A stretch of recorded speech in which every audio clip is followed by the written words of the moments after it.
The game day experience at Kansas State, cross country's fantastic weekend, and new faces in women's basketball. All of this and more coming up on the Poke Report.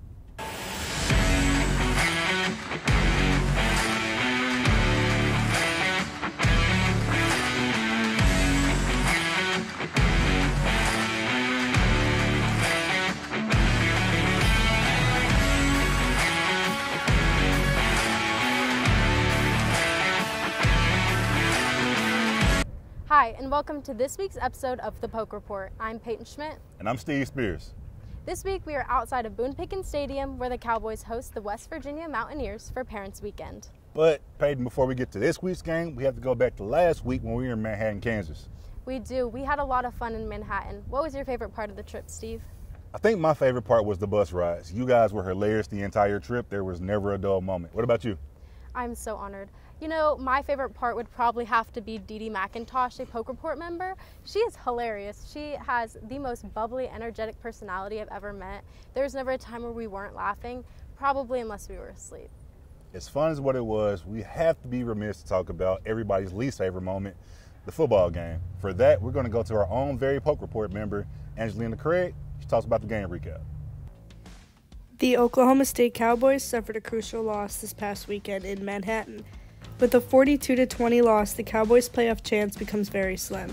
The Cowboys are currently 0-2 in conference play. The offense has been a major setback for the Cowboys this season. The offense was stagnant again this weekend, allowing for 2 interceptions against the Wildcats. Despite the loss, wide receiver Deshaun Stribling finished the game with 7 receptions, 157 yards and 1 touchdown, while quarterback Alan Bowman threw for 364 yards with 1 touchdown and 2 interceptions. Kansas State quarterback Avery Johnson had a phenomenal week, leading himself to Offensive Player of the Week.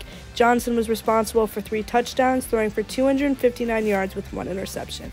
The Cowboys' defense has been their strength this season, keeping them in the game, but it wasn't enough to hold off the Wildcats this past weekend. The Wildcats were able to manipulate the defense in the second half despite a couple of interceptions. With the Cowboys home this weekend, they look to improve off last week's game by minimizing turnovers and matching up on defense on the run. In that area, you'd like to minimize turnovers best you could. That would help. Deshaun Stribling, a junior this season, is coming back from a season-ending injury in 2023. Stribling gave insight into his touchdown drive this past weekend. Reception. We schemed up a nice little play, kind of just to get their eyes in the backfield, and we just took advantage of it when their safeties failed and got the ball out on the perimeter and just ran. The Oklahoma State Cowboys have a lot of work to do in order to have a chance at the Big 12 championship. The Cowboys are back this weekend against West Virginia at home.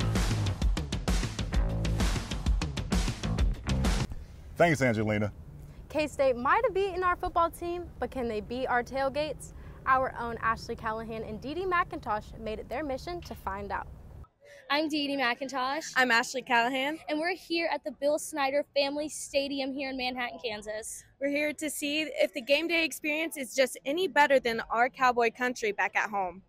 Kansas State tailgates are filled with school spirit. Fans are here to enjoy barbecue, games, and music. It's a welcoming environment where both home and visiting fans celebrate together, making tailgating a key part of the Wildcats game day tradition. We're here to see what's the best, who's the best, and if this tailgate compares to our ones back home. So are there any game day traditions that you guys do here? We tailgate pretty long and pretty hard, and then in the stadium you're going to see it's called the Wabash Cannonball, and that's a pretty fun one. It gets the student section's a pretty good time during that, but even everybody, and you'll hear it with the band. The tailgates, just look around, people come from all over just to go to the games, so just the sense of community, and it's small town Kansas, and people just grow to the school, so yeah. Okay. How do you feel this game today will be with the matchup of both losses for this past weekend? I'm pretty confident. In the Chris Kleiman era, I think that we're going to lose a bad game in September, and then we're going to steamroll whoever we play next. And I think last time it was 41-7 here, and I predict a pretty similar outcome here today.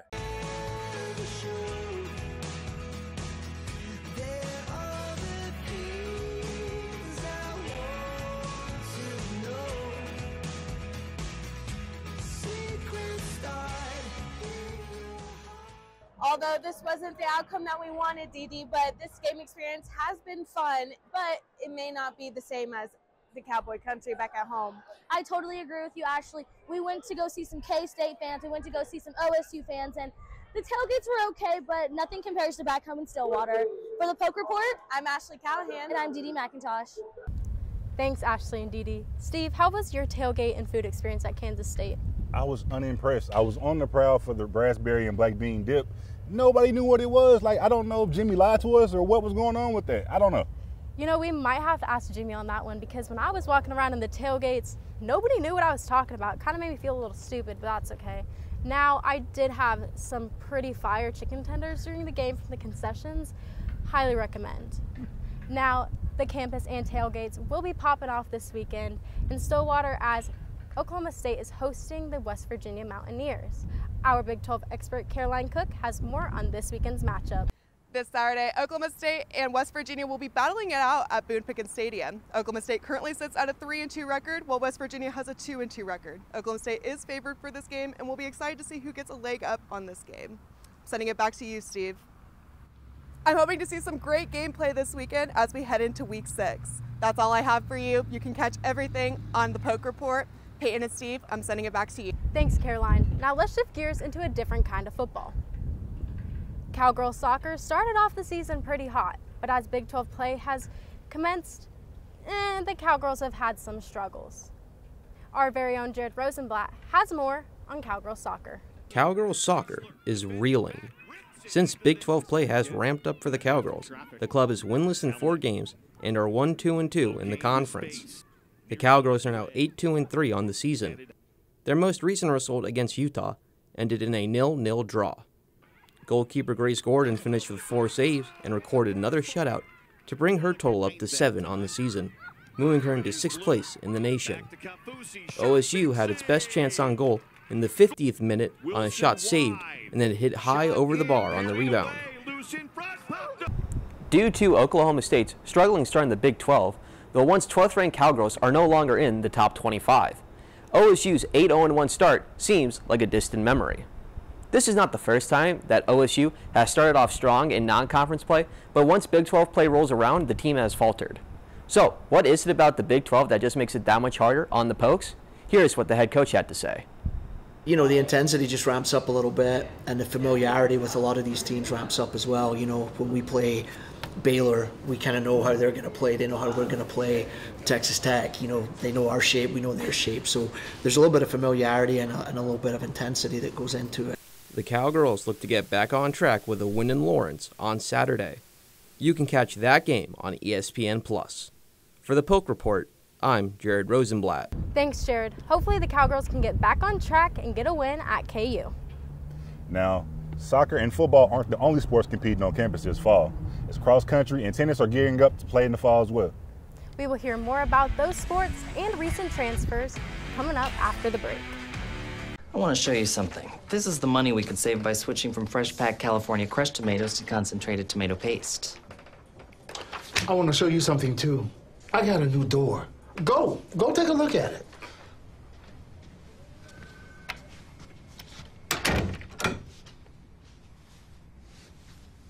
Nobody uses better ingredients than Little Caesars, like fresh-packed California crushed tomatoes. Pick up a large, deep dish for just $8. Pizza, pizza. Introducing Lincoln Black Label at Diffie Ford Lincoln. Designed to impress those with impeccable taste, Lincoln Black Label features a collection of interior themes and a host of exclusive membership privileges, inspired by attention to detail and a love of automobiles. With Lincoln Black Label, you'll enjoy an extended premium maintenance plan that covers wear items or even remote vehicle delivery. Lincoln Black Label isn't about luxury ownership, it's about membership. Lincoln Black Label, exclusively at Diffie. Welcome back to the Poke Report. Now, Peyton, have you been paying attention to all the sports going on in the fall so far? I have, Steve. Those sports are up and running, to say the least. 3 girls finished in the top 10 this weekend in Stillwater. Sophomore Victoria Legat led the way, finishing 3rd in just over 20 minutes and 30 seconds. Graduate student Sivan Orbach finished 7th, and sophomore Josephine Wenjiku finished 10th. The team finished 2nd overall, just 6 points behind first place New Mexico.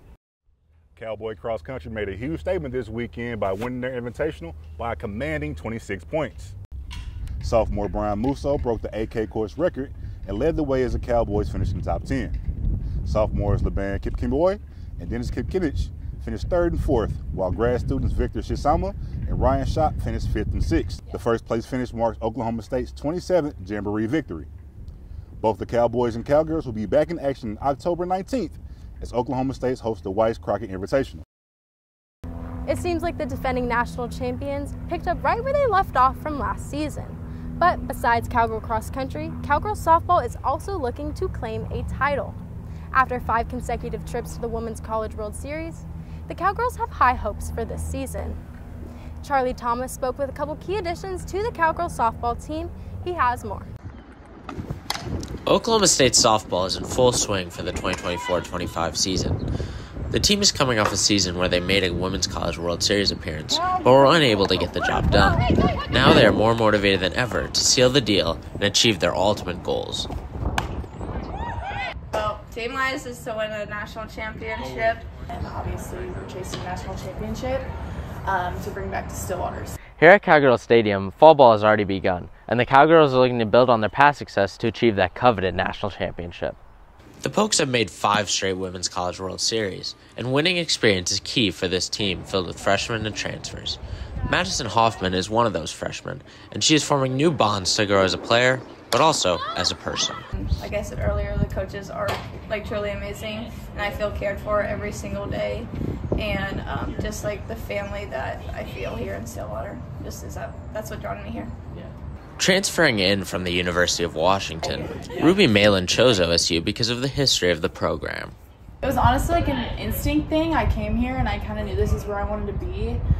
Just the continued success year after year and the legacy that Coach G has made here, and hopefully we keep going. In their 50th season overall, Oklahoma State softball isn't going anywhere, and they're shaping up to have one of their most successful seasons yet. For the Poke Report, I'm Charlie Thomas. Go Pokes. Go Pokes. Speaking of interesting, tennis started their season off strong, winning 2 championships before heading into last week. Cowboy tennis sent 3 players to the ITA All-American Championships in Tulsa this past week. Coming off his Fayetteville Future Championship, grad student Isaac Beecroft lost his only match of the weekend in Florida. Sophomore Derek Pham lost to Stanford and Mississippi State in his only 2 qualifying matches. Junior Aseo Besil beat Wake Forest, but lost to Vanderbilt to split his pre-qualifying matches. The Cowboys now set their sights on Waco for the 2nd time this season as the Big 12 SEC Challenge begins today. Redshirt junior Anastasia Kamar competed in the singles tournament, losing the first 2 sets against Virginia in her only match. She later withdrew from the doubles tournament due to an injury. Sophomore transfer Gracie Epps and junior transfer Marcela Lopez pulled off a major upset in the doubles tournament, defeating 5th-ranked Wisconsin to advance to the round of 16. Nationally ranked senior Obi Kajuro advanced to the quarterfinals in singles before losing to North Carolina's Tatum Evans on Friday. Kajuro's win in the round of 16 earned her a bid to the NCAA Individual Championship in November. Kajuro and the Cowgirls head to Memphis next Wednesday for the ITA Central Regional Championships, where Kajuro will defend her singles title. From the courts to the gridiron, transfers are an impact. It's crazy, Peyton. After only 5 weeks in, the Cowboys are in a weird spot right now, but there's one bright spot on offense. We had a chance to sit down with Deshaun Stribling to see about his impact on the offensive end. Deshaun Stribling currently leads the team with 502 receiving yards and is currently 2nd on the team with 3 touchdowns. But he didn't have a conventional route to get to this point. Not many receivers come from the islands of Hawaii. For the Cougars, as a freshman, he played in every game and caught 44 balls for 471 yards as a freshman, and even led the conference in receiving for a freshman. He followed up in his sophomore season by bringing in 51 catches for 602 yards. It takes a lot to leave one school where you're already the leading receiver and come to another with 2 established receivers, but when the team's projected to be a playoff team, it makes sense. It's all we can do is work harder. You know, we didn't get the outcome that we wanted, but it doesn't mean that we lay down or bend over and like that. We just get in early, stay later, work harder, find a way.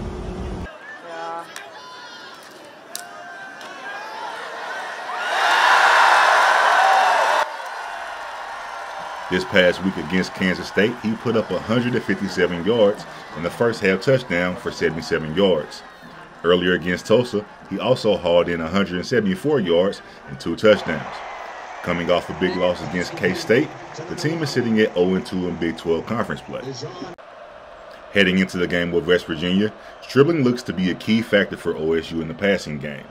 With still more than half a season left to play, he has a chance to put up a career year that can not only help him bolster his draft profile, but help OSU get back in the win column and push towards the trip to Arlington. For the Polk Report, Steve Spears. When we return, we'll talk about women's basketball transfers, Big 12 standings, and our picks for this weekend's college football games. I want to show you something. This is the money we could save by switching from fresh packed California crushed tomatoes to concentrated tomato paste. I want to show you something too. I got a new door. Go take a look at it.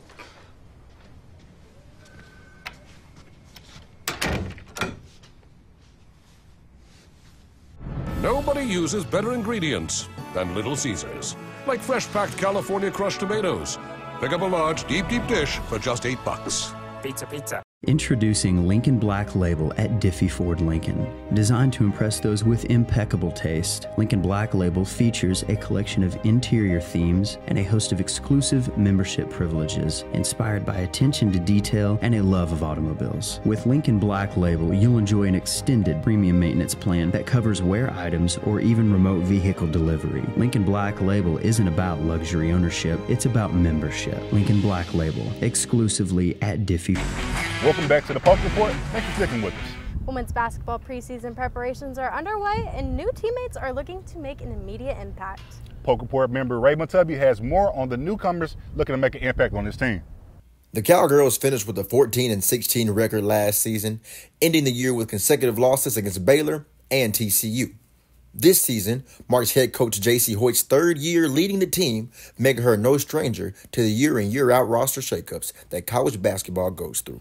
The Cowgirls lost 7 players to the portal this offseason, putting the team in a deeper roster gap. Most notably, though, Cowgirls center Hannah Gusters, who averaged over 14 points per game, made her exit and signed with conference rival the UCF Knights. While the Cowgirls have had their fair share of losses to the portal, they've also utilized the portal to their advantage, adding 5 ladies to the roster to fill the necessary gaps and voids that the team just might need. You know, we've got great size. We got one of the best rim protectors in the country statistically in Tenon Magassa. She's a 6'6" post player that we got out of the portal kind of at the 11th hour that we're really excited about. We've got Oklahoma girl, Micah Gray, that we were able to bring back home. She's out of Oklahoma City, dead-eye shooter. We love to shoot, so she fits our system really well. And then, goodness, we got a Virginia transfer, Lex. She's been really good for us defensively and a tenacious rebounder as a guard, which helps us rebound so that we can run and play at the speed that we want. Stacy Jones, I mean, I honestly could tell you about 10 kids that we're really excited about. The vibe around the Cowgirls locker room is pure excitement, and they want the student body to be a part of the journey as the season tips off when the Cowgirls host Southern Nazarene on October 29th. For the Polk Report, I'm Ray Maytubby. Thanks for that, Ray. It's interesting to see how these new players match with the old veterans that are already here. Speaking of veteran cornerstones, there is a senior guard who's been a stalwart of this program, Honor Grad IC, who's also a Polk Report member. Now that she's in her 3rd year with the Cowgirls, she's embracing and taking on a new role of guiding the next generation. Carson Fabian sat down with Honor Grad IC in GIA to learn more. A C for 3. A C from behind half court. Step back. A C. Margaret, it's your senior season. Last season you averaged 12.7 points. This year, obviously, you guys are looking to press more into some success, have greater success in the tournament. What's your role as a senior this year compared to maybe last year as a junior? Yeah, this year it's more about like leadership, like vocally. Just trying to like get everybody on the same page with our plays that we're gonna start putting in once we start official practices, and just kind of like the team dynamics in general, like kind of trying to get everybody on the same page. Yeah. Honor Grad, somebody came up to you and they didn't know who you were. What would be one word you would use to describe yourself, and why? One word? Probably that I'm an Estonian. Okay, now why? Because, you know, that's where I'm from, and like I've grown up there, and that's where like everything started at, and I love Estonia, and like it's just home. It is the last season, last chance to represent Oklahoma State Cowgirls basketball. What does that mean to you? I mean, obviously this place has shaped me into the person and the basketball player that I am today, and I'm really, really proud to represent OSU, and just trying to like take everything I can from this last year, just both on the court, off the court, relationships wise. Like it's just, I'm gonna like just try to take everything in because I love this place, and it's become my like real home away from home. Thanks, Karsten. Anna Gret's leadership is something to look forward to this season. We are wishing the Cowgirls the best of luck. Now it's picks time. We're going to go to our Big 12 analyst, Caroline Cook, while she gives us the breakdown of the Big 12 standings. Hi, and welcome back to the Big 12 recap. I'm Caroline Cook. We'll be getting to everything Big 12 football, so let's get right into it. We just finished Week 5 conference play, and we're heading into Week 6. Let's take a look at some of those matchups. BYU held off Baylor in a back-and-forth game. We saw a lot of offensive dominance from both teams, but BYU's balanced attack gave them the edge. Colorado's offense exploded as they dominated UCF, putting up 48 points with an unstoppable passing game. TCU continued their strong season, overcoming Kansas with a solid all-around performance, ultimately leading in the Jayhawks' defeat. Iowa State's defense came to play, controlling a shutdown in a commanding victory over Houston. In a high-scoring shootout, Texas Tech outlasted Cincinnati in a nail-biter, winning by just a field goal. Arizona pulled off a strong win over Utah, controlling the game on both sides of the ball to earn a 23-10 victory. As we're heading into Week 6 of Big 12 action, we've got some exciting matchups ahead. Let's take a look at the games on deck, starting off with Friday night. Houston will travel to TCU ahead of the action, starting early with a game on Friday. The Horned Frogs are sitting at a 3-2 overall, while Houston has struggled, sitting at a 1-4. TCU heavily favored in this game, and they'll be looking to bounce off strong at home. Can Houston pull up the upset? Kickoff is at 6:30 on this Friday. Also on Saturday, the undefeated Iowa State Cyclones take on Baylor. The Cyclones are looking to keep their perfect season alive. Baylor has had its struggles at 2-3, but will try to turn things around. That game kicks off at 6:30 Saturday night. Now, UCF taking on Florida in a non-conference game. UCF is slightly favored, and the total is set at 61 points overall prediction.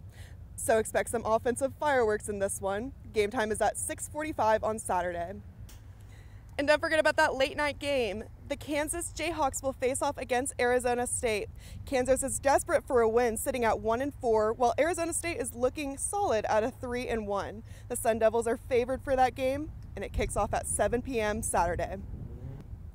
Finally, we wrap up the night with a matchup between Texas Tech and Arizona. Texas Tech has been impressive with a 4-1 overall record and will look to keep the momentum rolling. Arizona is 3-1 currently, so that could be a close one. It's a late night game with a kickoff at 10 p.m. That's your Week 6 Big 12 football preview. Strap in for another exciting weekend of college football action. I'm hoping to see some great gameplay this weekend as we head into Week 6. That's all I have for you. You can catch everything on the Poke Report. Peyton and Steve, I'm sending it back to you. Now, this is my favorite segment. It's the pick segment. Mine as well. It's crazy that I say it's the pick segment, and I went like 0-5 last week, but here we are. So, Peyton, I got a bargain for you. What's that? So, we can keep track of all our picks for the entire season. At the last show, whoever has the worst percentage has to eat like a spicy hot wing from like somewhere crazy. That'll be easy for me, Steve. Challenge accepted. I'll take it. Let's go ahead and get some of these picks right now. So the first game we're going to go with is going to be Syracuse versus UNLV. What are you picking, Steve? I can't not go with UNLV right now. Their quarterback left, and they came back and still got a great win this past weekend. I can't hop off that train just yet. I'm going to ride that train with you, too. I'm picking UNLV. All right, from there, we're going to go ahead and go to Missouri and Texas A&M. two teams I don't like because, one, they beat my Razorbacks this past week, and we call them misery for a reason. I'm not even worried about it. I'm going to go ahead and go with Texas A&M. Steve, I feel like you're reading my mind right now because I'm also going to pick the Aggies this weekend. I don't like them, but they have my vote this weekend. For the next game, we're going to go ahead and go with Baylor and Iowa State. Who you got, Peyton? Iowa State. I just feel like, is there a problem with that?